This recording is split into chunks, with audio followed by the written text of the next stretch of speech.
maybe it's the beautiful white design or the silver base, but the MSI Trident 3 Arctic looks like the Nintendo Wii's bigger, more hardcore brother. Not that we're complaining.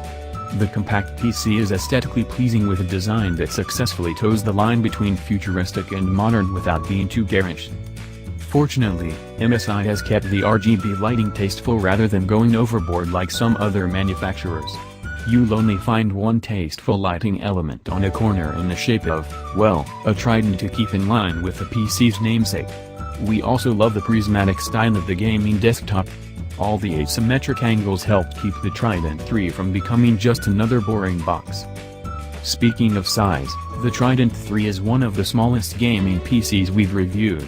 Measuring in at 13.63 by 2.83 by 9.15 inches, it won't stick out like a sore thumb from the rest of your home entertainment setup.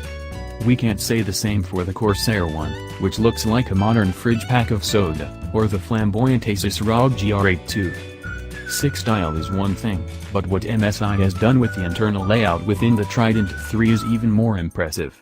You get a full-fledged desktop processor and graphics card here, in spite of the desktop's extremely compact size. Even further, the Trident 3's straightforward layout makes it easy enough to replace most of the components including the GPU, memory, storage drives, basically everything but the processor.